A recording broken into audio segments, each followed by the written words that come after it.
යෝබ්‍රෝ YouTube channel එකට ඔයගොල්ලෝ සාදරයෙන් පිළිගන්නවා. අද අපි කතා කරන්න යන්නේ භෞතික භූගෝල විද්‍යාවේ පළවෙනි ප්‍රශ්නය මේ ඇවිල්ලා තියෙන ශිලාගෝලයේ පිහිටි ප්‍රධාන භූත ඇටි හතක් නම් කරන්න. භූත ඇටි චලන සිදුවන ආකාර තුන කෙටියෙන් පැහැදිලි කරන්න. ශිලාගෝලය තුල සමපීඩන චලන මගින් නිර්මාණය වන නැම වර්ග දෙකක් සුදුසු රූප සටහන් ඇතුළෙන් කෙටියෙන් පැහැදිලි කරන්න.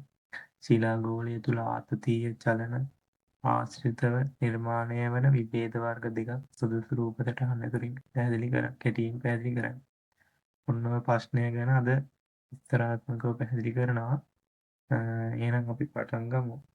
මේකෙදි පළවෙනි ප්‍රශ්නයෙන් අහලා තියෙන්නේ ශිලාගෝලයේ පිහිටි ප්‍රධාන භූත ඇටි හතරක් නම් කරන්න කියලා. ප්‍රධාන භූත ඇටි කීයක් තියෙනවද? ප්‍රධාන භූත ඇටි තියෙනවා හතක් තියෙනවා.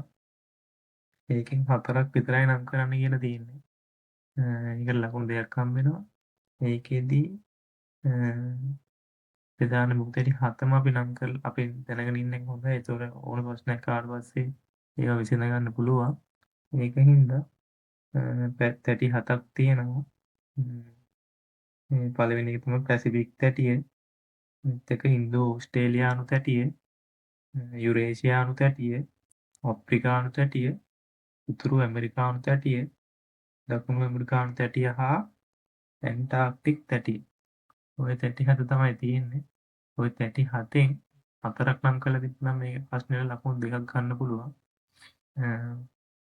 මේ ප්‍රශ්නේ ඉවරයි. එතකොට ඊළඟට තියෙන දෙවෙනි ප්‍රශ්නේ භූත ඇටි චලන සිදුවන ආකාර තුන කෙටියෙන් පැහැදිලි කරන්න. භූත ඇටි චලන වෙන ආකාර තුනක් තියෙනවා. ඒක ඔයගොල්ලෝ දන්නවා ඇති දැන්ටවත් ඉගෙනගෙන තියාගෙන දැන් විභාගෙත් ළඟයි. ඒකට ලකුණු 6ක් හම්බෙනවා. මේකේ තැටි චලන සිදුවන ආකාර තුනක් තියෙනවා. ඒකක් තමයි අපසාරී චලන, අනිත් එක අභිසාරී චලන හා තීරයක් චලන. ඔය තුන කෙටියෙන් පැහැදිලි කරන්න තමයි මේ ප්‍රශ්නේ තියෙන්නේ. මේකෙදි මේකේ ආරම්භ වන්නේ මේ තාප සංවහන ධාරා ගමන ආරම්භ වන අධෝගෝලයෙන් ආරම්භ වෙලා ඊට පස්සේ ඒ සංවහන ධාරා සිරස්ව ගමන් කරනවා මේ අධෝගෝලය හරහා. තාප සංවහන ධාරා අධෝගෝලය හරහා සිරස්ව ගමන් කර ඒ ඉහළ සීමාවේදී දෙපසට ගමන් කරයි. දෙපසට ගමන් කළා ඉතින් තාප සංවහන ධාරා සිසිල් වී ඝනත්වයෙන් වැඩි වී පහළට ගිලා බැසීමේදී නැවතත් ඒවා උණුසුම් මට්ටමට පත් වෙනවා. එහිදී සංවහන චක්‍රය නැවත නැවත ක්‍රියාත්මක වීමේ ප්‍රතිඵලයක් වශයෙන් තැටි චලනය ආරම්භ වීම සිදු වෙනවා. එහි ප්‍රතිඵලයක් වශයෙන් තැටි චලනය වන ආකාර තුනක් තියෙනවා. ඒ එකක් තමයි අபிසාරී චලන, අபிසාරී චලන, තීරයක් චලන කියන්නේ. මෙහිදී අපසාරී චලන කියන්නේ තැටි දෙකක් එකිනෙකින් වෙන්ව දෙපසට ගමන් කරන විට එය අපසාරී චලනයක් වේ. මෙහිදී පෘථිවි පාවරණයේ ඉහළ කොටසේ සිට මැග්මා මතුපිටට පැමිණ අලුතෙන් සාගර පත්ල නිර්මාණය කරමින් දෙපසට ගමන් කරයි. පසුව ඒවා සිසිල් වී ඝන වීමෙන් නව සාගරික පතුල් නිර්මාණය වේ. උදාහරණයක් ලෙස දෙන්න පුළුවන් ඒකට මධ්‍යම සාගරික කඳු වැටිය. ඊට පස්සේ අපි බැලුවොත් එහෙම අபிසාරී චලන. අபிසාරී චලනයක් කියන්නේ තැටි දෙකක් එකිනෙක දෙසට මුහුණලා ගමන් කිරීම. එකිනෙකට මුහුණලා ගමන් කිරීමේදී තැටි දෙකක් ගැටුණු විට දුර්වල තැටිය විනාශ වීමත්, තැටි දෙකට මැදිවන ද්‍රව්‍ය හෝ භූමිය විපර්යාස රාශියකට භාජනය වීමත් සිදුවේ. එබැවින් අபிසාරී තැටිමහයි විනාශකාරී වේ.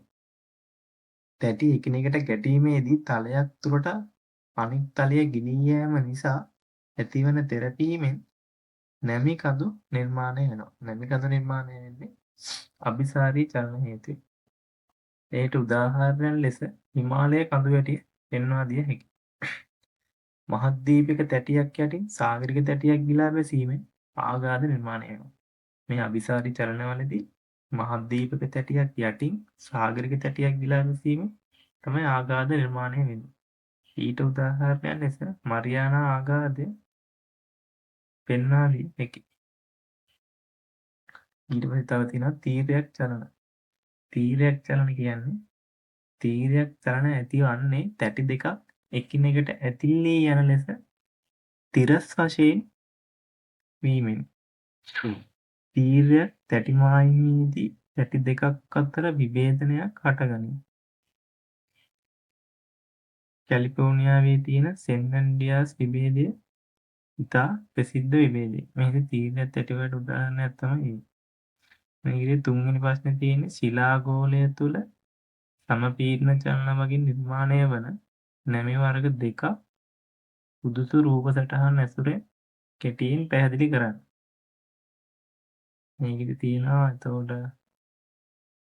සමපීඩන චලන මගින් නිර්මාණය වන නැමි වර්ග දෙකක් රූප සටහන් මගින් තමයි පැහැදිලි කරන්න තියෙන්නේ. සමපීඩන චලන මගින් ඇතිවන නැමි වර්ග කිහිපයක් තිබෙනවා. අපි එහිදී මේ නැමි වර්ග පිළිබඳව විස්තරාත්මකව විමසා බලමු. සමමිතික නැමි. සමමිතික නැම්මක බාහු යුගලය අත්‍යවශ්‍යයෙන්ම දර්පණ තලයක මැවෙන රූප යුගල එකිනෙකට සමානයි. සමමිතික නැමි නිර්මාණය වන්නේ සමපීඩන බලයෙන් වන අතර ඒවා නිර්මාණය වන අවස්ථාවේදී ඇතිවන පීඩනය සමානව පැතිරී යයි. ඒ කියන්නේ මේ දෙපැත්තෙන් එන බලය සමානව දෙපැත්තට බෙදිලා යනවා. ඒකෙදි සමමිතික නැමු නිරන්තරයෙන් නිර්මාණය වන ලබන්නේ භූ තැටි චලන ඇතිවන කඳුකර ප්‍රදේශවල. මේ චලන සිදුවන කඳුකර ප්‍රදේශවල තමයි මේ සමමිතික නැමු නිර්මාණය වෙන්නේ. ඒ වගේම අසමමිතික නැමු කියලා තව જાතියක් තියෙනවා. ඒකෙදි අසමමිතික නැම්මක එක් බාහුවක් අනෙක් බාහුවට වඩා දැඩි ලෙස ඇලවී පවතී. එබැවින් නැමිවල කෝණද වෙනස් වේ. නැම්මක මධ්‍යම අක්ෂරයෙහි කෝණය අනුව ඒවා සමමිතියද නැතහොත් අසමමිතික නැමිද යන්න තීරණය කළ හැකියි. අසමමිතික නැම්මක බාහුවද අසමාන වේ. ඒ කියන්නේ එක බාහුවකටයි අනිත් බාහුවයි ගත්තාම මේ දෙක අසමානයි. ඒව තමයි අසමමිතික නැමි කියන්නේ. තව තියෙනවා ඔත් නැම්ම තියෙනවා. ඔත් නැම්ම කියනා ඉතින් දැන් මෙතනදී අපිට කියන්නේ දෙකක් පැහැදිලි කරන්න කියලා. සමපීඩන බලය මගින් නිර්මාණය වන නැමි වර්ග දෙකක් කියලා කියන්නේ අපි මෙතනදී තුනක්ම කතා කරමු. ඔත් නැම්ම. භූවිද්‍යාත්මක වශයෙන් ඔත් නැමි අර්ධ වශයෙන් පෙරළී ගිය නැමි වන අතර එහි අක්ෂරය තිරස් මට්ටමකට පැමිණ ඇත. සාමාන්‍යයෙන් ඔත් නැමි අසමමිතික නැමි වන අතර ඒවා පර්වතකාරක චලන බහුල කලාපවල විපරීතීකරණය සහිත කලාපවල හටගනී. පර්වතකාරක චලන බහුල කලාපවල විපරීතකරණ සහිත කලාපවල තමයි ඔත් නැමි බහුල නිර්මාණය වෙන්නේ. අපි ඊළඟ ප්‍රශ්නයට යමු. 4 වෙනි ප්‍රශ්නය ශිලා ගෝලය තුල ආතතීය චලන ආශ්‍රිතව නිර්මාණය වන විභේද වර්ග දෙකක් සුදුසු රූප සටහන් ඇසුරින් කෙටියෙන් පැහැදිලි කරන්න. එහිදී තියෙන ආතතීය චලන ආශ්‍රිතව නිර්මාණය වන විභේද වර්ග. සමපීඩන චලන මගින් ඇතිවෙන්නේ නැමි වර්ග. ආතතීය චලන ආශ්‍රිතව නිර්මාණය වෙන්නේ විභේද වර්ග.